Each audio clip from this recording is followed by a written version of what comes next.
আসসালামু আলাইকুম বন্ধুরা, বাঙালি কন্যা চ্যানেলের আরেকটি মিষ্টি ব্লগে তোমাদের অনেক অনেক স্বাগত। আশা করি আল্লাহর রহমতে তোমরা বেশ ভালো আছো, আর আমিও কিন্তু বেশ ভালো আছি। তো সকাল সকাল চলে এলাম আমি আমার ঘরটা একটু গুছিয়ে নিতে।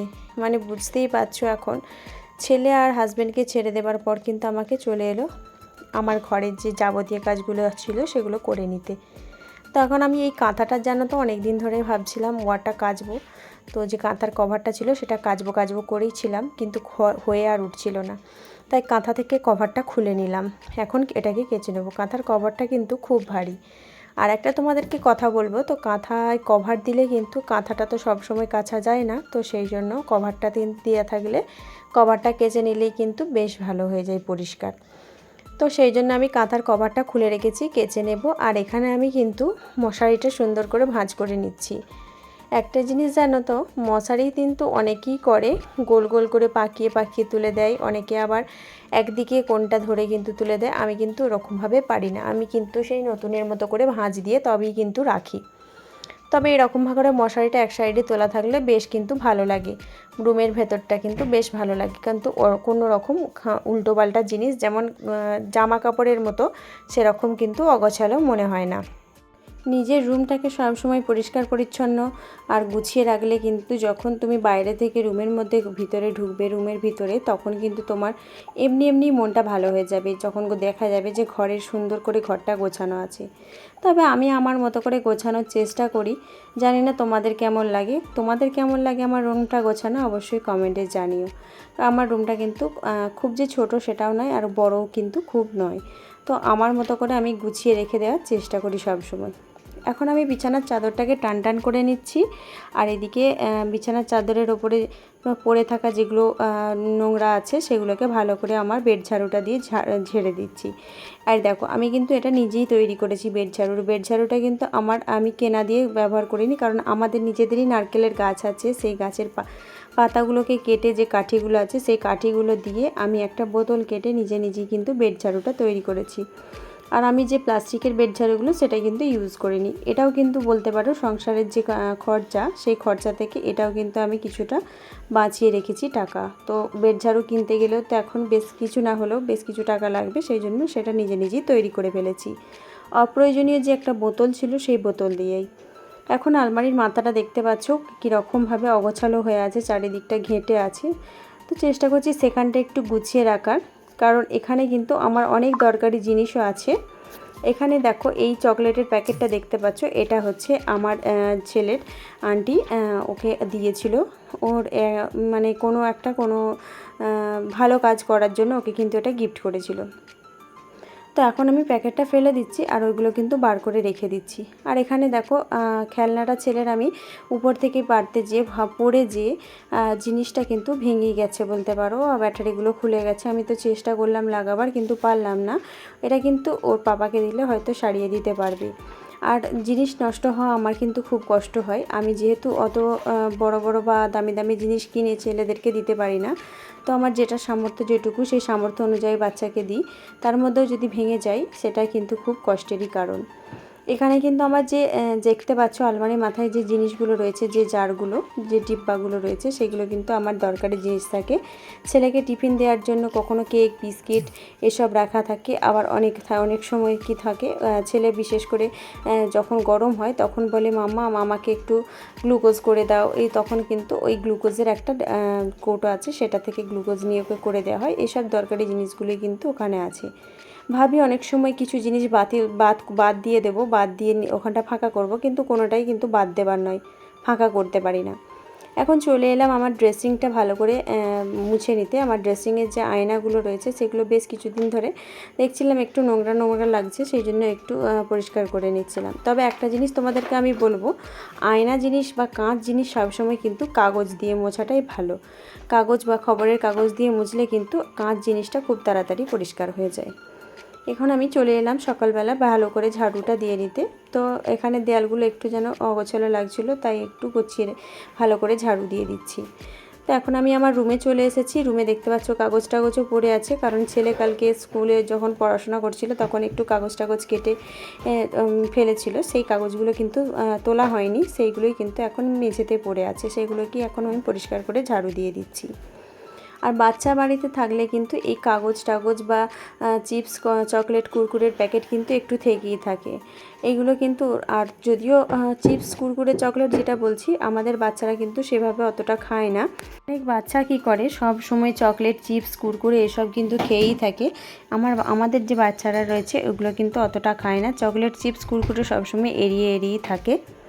তবুও বাচ্চা মানুষ, ঘরের পাশেই একরকম দোকান আছে, তো অনেক সময় কি হয় রাখা যায় না, কেউ হয়তো ওর কাকুরা বা ওর দাদুরা কেউ হয়তো কিনে দিলে ওটা কিন্তু খায়, তাছাড়া নিজেরা জেদ করে বা শখ করে খাওয়ার কিন্তু ওরা খায় না। এদিক থেকে আমাদের ছেলেরা কিন্তু বেশ ভালো, অনেক সময় ছেলেরা কিন্তু কথা শোনে না, ওরা কিন্তু বেশ কথা শোনে। এখন আমার দেখতে পাচ্ছ ডাইনিংটা ভালো করে আমি ঝাড়ু দিয়ে দিচ্ছি। আর এদিকে দেখো আমার যে সেলিব্রেশনের প্যাকেটটা ছিল সেটা কিন্তু এখানে আছে, ওটা আমি ফেলে দেবো। প্যাকেটটা যেহেতু বড় সেটা আমার রাখার প্রয়োজন নেই, কিন্তু চকলেটগুলো আমি নিয়ে রেখে দিয়েছি। সেলিব্রেশনের প্যাকেটটা আমি কিন্তু ফেলে দেবো, ফেলেও দেবো না, এটাও কিন্তু আমার একটা কাজে এসে যাবে। সেটা হচ্ছে আমি রান্নার ঘরে নিয়ে চলে যাব, আমার উনুন সালে নিয়ে চলে গেলে কিন্তু তখন আমার রান্না করার সময় যে উনুন ধরানোর সময় কিন্তু কাজে এসে যাবে। সেই জন্য সেলিব্রেশনের প্যাকেটটাও কিন্তু ফেলছি না, ওটাও কিন্তু আমার কাজের জন্যই রেখে দিচ্ছি। এখন আমি ভালো করে ঘরটা ডাইনিংটা ভালো করে পরিষ্কার করে ঝাড়ু দিয়ে দেব। আর চারিদিকটা দেখতেই পাচ্ছ খাওয়া দাওয়া হয়েছে বলে একটু বেশ অগোছালো অপরিষ্কার হয়ে রয়েছে, কারণ আমরা সকালবেলা সকলেই কিন্তু একসঙ্গে এখানে বসেই খাওয়া দাওয়া করি। তবে সবাই কিন্তু একসঙ্গে বলবো না, কারণ সকলেই কিন্তু একে একে খেয়ে দিয়ে যারা বাইরে চলে যাবার তারা কিন্তু চলে যায়, তার জায়গায় যারা বাইরের ভেতরে থাকি মানে আমরা মেয়েরা বা আদার্স অনেক ছেলেরাও যারা থাকি তারাও কিন্তু একসঙ্গে বসে খাওয়া দাওয়া করে নিই এখানে। তো এখন আমি দেখো হঠাৎ করে আমি ওই যে বললাম তোমাদেরকে যে আমার যে কাঁথাটা আছে তার কভারটা ধুতে হবে, তো সেই কাঁথার কভার ধুতে যে আমি পুরোই ভিজে গিয়েছিলাম, কারণ কাঁথার কভারটা কিন্তু প্রচুরই ভারী ছিল, সেই জন্য প্রচুরই ভিজে গিয়েছিলাম বলে আমি ভাবলাম গোসলটা তাহলে সেরেই ফেলি। ভিজে যেহেতু গেছি আমাকে যেহেতু জামাটা চেঞ্জ করতেই হবে, তাই সেই জন্য গোসলটা করে নেওয়াই ভালো। দেখো কাঁথার কভারটা এতই ভারী, আমি নিজে ঠিক করে আমি ভালো করে শুকোতে দিতে পারছি না, এতটাই কিন্তু ভারী আর এতটা জড়িয়ে যাচ্ছে। তো যাই হোক ভালো করে শুকোতে দিচ্ছি। আজকেও কিন্তু বেশ ঝোড়ো হাওয়া বইছে, আজকেও ঝড় হবে নাকি জানি না, কালকে কিন্তু বেশ ঝড় দিয়েছিল, আজকেও কিন্তু বেশ ঝোড়ো হাওয়াটা বইছে। আমি এখন ক্লিপ দিয়ে ওটা এঁটে দেবো, আর তাড়াতাড়ি কিন্তু জামা কাপড় শুকিয়ে যাবে। গোসল যেহেতু হয়ে গেছে কিন্তু কিছু করার নেই, আমাদের গোসলের আগে অনেক কাজ থাকে, সেই কাজগুলো কিন্তু মনে হয় আজকে হবে না, কারণ গোসল হয়ে গেছে মানে আর কোনো রকম অন্য কাজ করতে পারবো না। আর গোসলের আগেই চেষ্টা করি সমস্ত কাজগুলো সেরে নেওয়ার। তো এখন আমি ভালো করে জামা কাপড়গুলো শুকোতে দিয়ে দিচ্ছি। আর এদিকে কিন্তু বেশ হাওয়া দিচ্ছে, মনে হচ্ছে না যে এখান থেকে নেমে নিচে যাই, নিচে কাজ করি। বেশ রোদ আছে, হাওয়া আছে, বেশ ভালো লাগছে এখানে। আর এই রকম প্রকৃতি চারিদিকের আকাশটা নীল আর সাদায় এত সুন্দর লাগছে, তোমাদেরকে বলে বোঝাতে পারবো না। তোমরা হয়তো আমার ভিডিওতে দেখতে পাচ্ছ যে আকাশটা এত সুন্দর লাগছে, চারিদিকে নীল আর সাদা, তার সঙ্গে রোদ আছে হালকা, আর তার সঙ্গে বেশ হাওয়াটাও দিচ্ছে, সেই জন্য বেশ কিন্তু ভালো লাগছে। সকালের রোদটা কিন্তু অতটা চড়া নয় যে গায়ে লাগছে, কিন্তু বেশ হাওয়া দিচ্ছে বলে বেশ ভালো লাগছিল। তো কিছু করার নেই, নিচে এসে চলে এলাম, এসে কিন্তু এখন রান্নাঘরে চলে এসেছি। আর রান্নাঘরটা কতটা অগোছালো তোমরা দেখে বুঝতে পারছো, কারণ রান্না বান্না সেরে যখন সবাই চলে যাবার পরে যখন এসেছি রান্নাঘরে গ্যাসের কাছে, তখন গ্যাসের চারিদিকটা খুবই কিন্তু অগোছালো বা অপরিষ্কার হয়ে আছে। তাই চেষ্টা করলাম আমার মতো করে ভালো করে পরিষ্কার করে নেওয়ার। তো এখন চলে এলাম আমার যে কাজগুলো আছে সেগুলো হচ্ছে খাওয়া দাওয়া সকালে যেটা হয়েছে, তারপরে কিন্তু বাসন কোসন কিছুই ধোয়াধুয়ি হয়নি। ওই যে আমি একটু ধোয়াধুয়ি করতে গিয়েছিলাম, যেহেতু আমাদের যে সজলধারা আছে সেই সজলধারা পানিটা এসে গিয়েছিল, সেই পানি দিয়ে কিন্তু আমি কাচাকাচিটা যেই করতে গেলাম তখনই কিন্তু ভিজে গিয়েছিলাম। ভিজে যাওয়াতে আমি আগে গোসলটা সেরে ফেললাম, তারপরে কিন্তু এই কাজগুলো করতে হলো। বা সারাদিনে আমরা জানি না কখন কি করতে হয়, আমরা তো চেষ্টা করি সবসময় এইসব কাজগুলো গোসল করার আগে করে নিতে, যেগুলো আমাদের বললাম যে আমাদের যেগুলো কাজগুলো করার নয়, মানে আমি অনুষ্ঠানে থাকলে যে কাজগুলো করি সেই কাজগুলো যেগুলো গোসলের আগে হয় সেগুলো কিন্তু গোসলের পরেই আজকে করতে হচ্ছে। তো আল্লাহ যেভাবে যেদিনকে কাটাবে সেইভাবে সেদিন আমাদেরকে থাকতে হবে, কিছু করার নেই। মনে যতই করি না কেন এটা করব ওটা করব, কখন কি করতে হয় আমরা নিজেরাও কিন্তু জানি না। এখন ভালো করে সমস্ত কিছু পরিষ্কার পরিচ্ছন্ন করে ধুয়ে নেওয়ার চেষ্টা করি।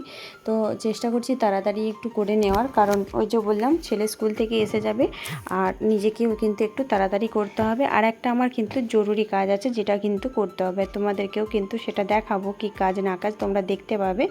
তোমরাও কিন্তু পারলে বাড়িতে করতে পারবে জিনিসটা।